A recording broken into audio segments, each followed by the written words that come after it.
Hi again then guys, and welcome to my 18th pick in my series of 30 hand-selected vehicles which are my personal dream car list, in effect, for a future Gran Turismo game. And in this particular pick, like the Renault Espace F1, this would be a vehicle which, if it were to be included on Gran Turismo again, it would actually be a return of the vehicle rather than a debut, as is the case with most of the cars in this wish list.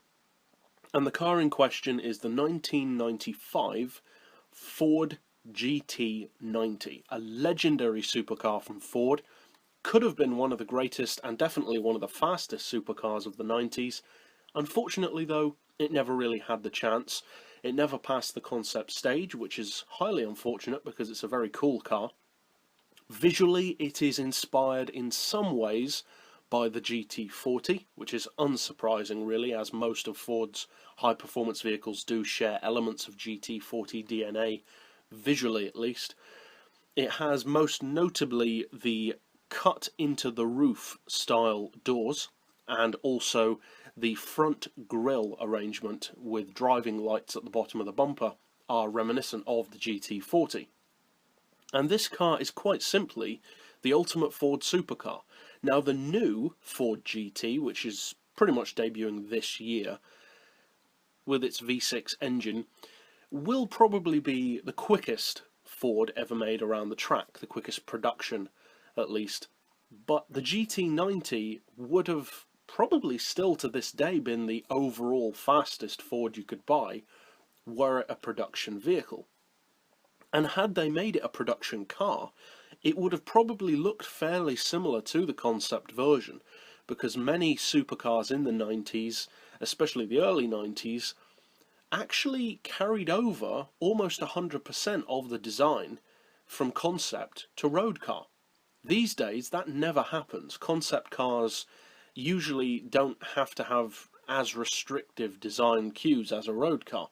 Stuff like how high the headlights have to be, impact absorbing bumpers, etc. aren't necessary on a concept. So on a concept car, the design will often be smoother, simpler, and the more pure shape and design of the car, whereas when it eventually gets to the road it tends to be a bit more cluttered, a little bit disjointed compared to the concept, and not quite as cool. Back in the 90s though, if you compare the supercar concepts or the prototypes to the actual production models, they actually look almost exactly the same.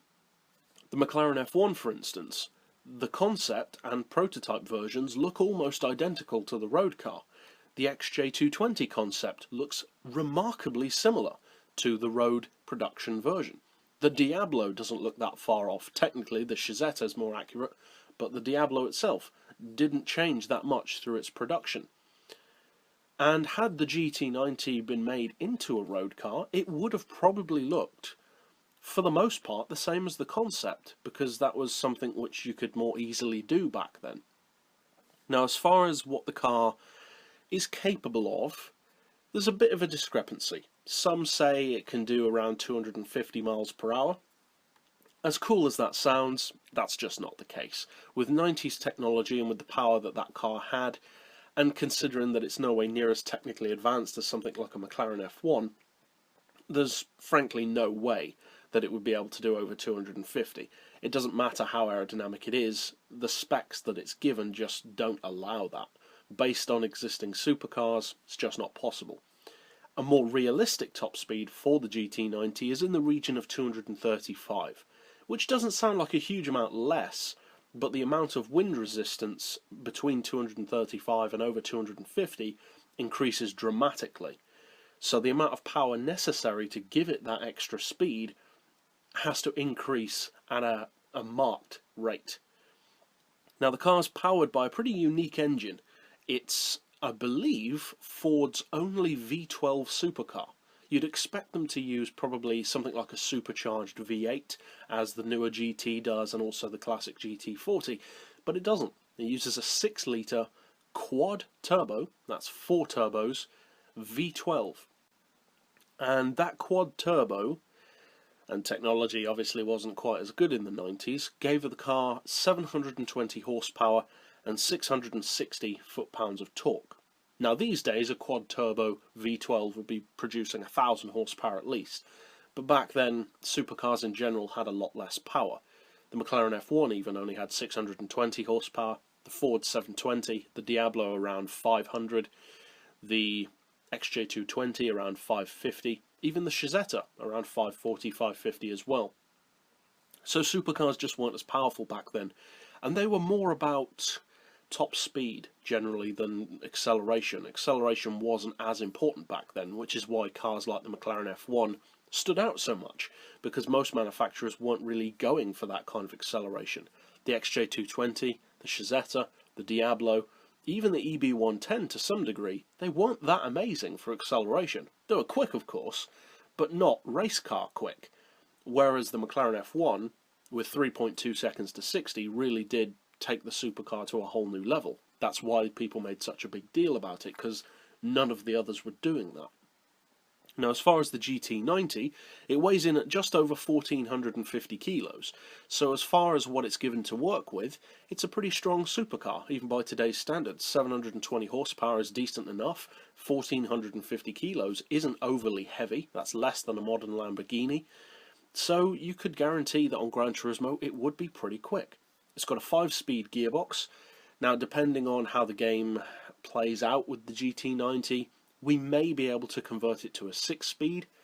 I'm not overly hopeful of that though, to be honest, because we do already have both SLR McLarens on the game, and they stay a 5-speed, which is unfortunate, because having that 6th, it will make a massive difference to a car with so much torque. Technically, having all that torque means that you don't need as many gears, but on GranTurismo, really, as many gears as you can get is the best way to ensure top speed and prowess, really, on Special Stage Route X.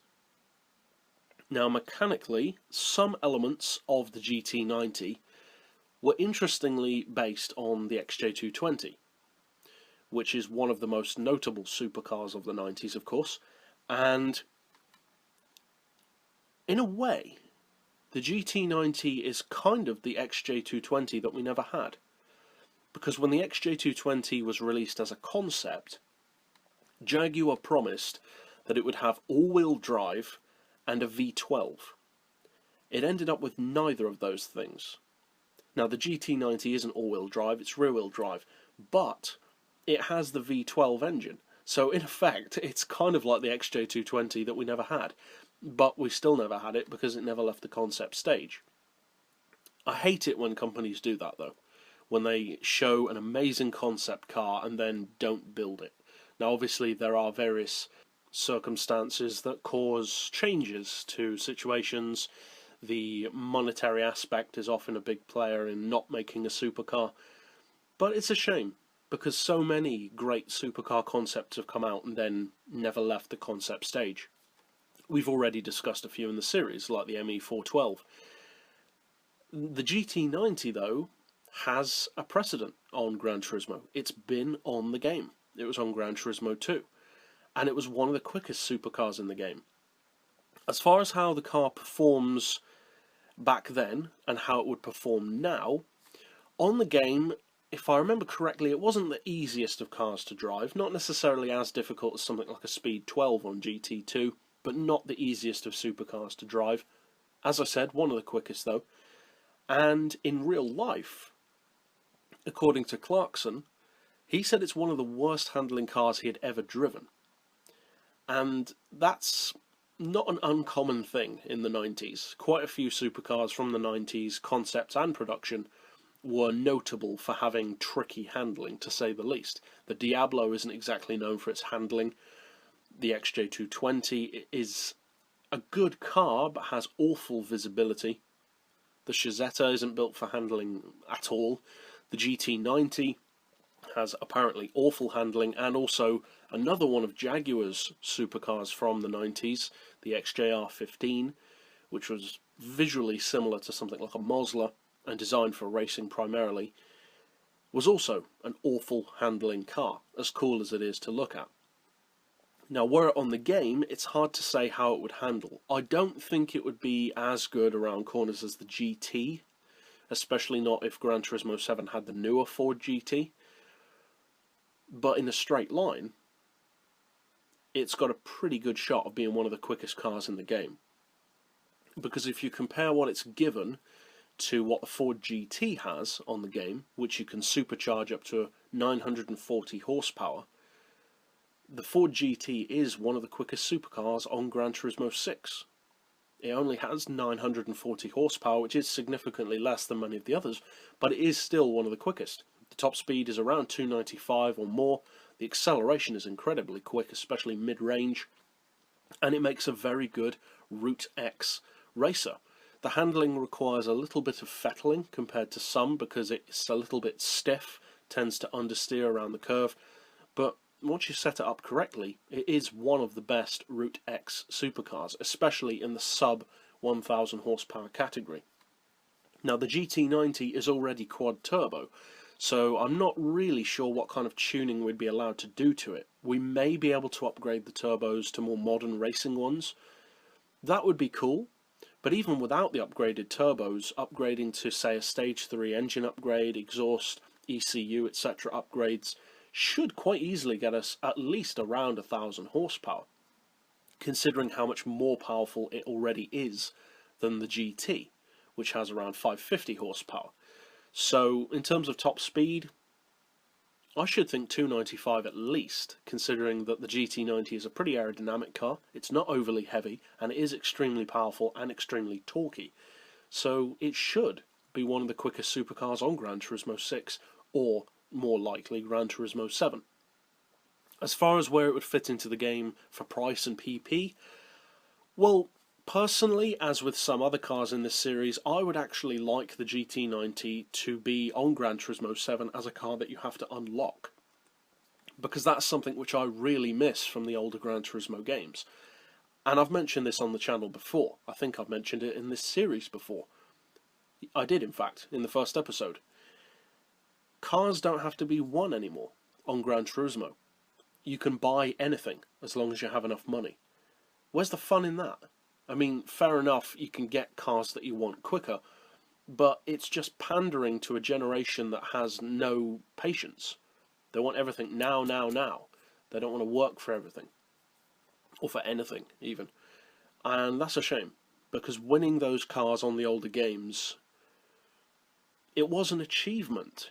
You felt good when you unlocked those cars, the cars which were unavailable to buy in the dealerships. Sometimes, like on Gran Turismo 3, when the prize car would come up and it would be covered by a cloth. That was an awesome moment, and you don't have that anymore. Cars which, in the case of Gran Turismo 2, and some of the other games, weren't even in any dealerships. They were completely secret cars. I think that's awesome. The idea of having unicorn cars. Now, Forza still has unicorn cars, and they work really well. It's a highly sought after thing by the community. Why Gran Turismo doesn't do that anymore, I do not understand. As I mentioned, it's about pandering, but still, you'd think for the die-hard fans, especially with what the fans put up with in terms of deadlines not being met, etc., by Polyphony, that they'd at least repay the fans by giving them some of those nostalgic aspects that we miss. But so far, we haven't got that. And it seems unlikely that that'll change on Gran Turismo 7, based on GT5 and GT6. So, were it on the game, I'd like to see it have a price of, say, 2 million credits, because it is a concept car after all. It's a supercar, one of the quickest supercars in the game, undoubtedly. So, 2 million credits puts it on par with the Veyron. Seems about right for one of the quickest supercars of the 90s. And as far as PP, well, it's not the greatest of track cars, so the PP wouldn't necessarily be as high as you might expect. But based on the power, the weight, and the rough potential we could imagine it would have around the track, I would say a PP of probably around 580, maybe 590. That would put it a little bit higher than the Enzo. That seems about right for the GT90, because although it doesn't have the handling of the Enzo, it does have a power and speed advantage. So, that's it overall for this particular pick. If you are new to the channel, and new to this series in particular, feel free to slap down below what dream car or cars you would love to see feature on a future Gran Turismo game. Maybe it's something that's already been featured back in the day, such as the GT90, the Espace F1, etc., that you'd like to see return, or from a different game like Gran Turismo 4's Ford Model T. But for now, as always, thanks for watching.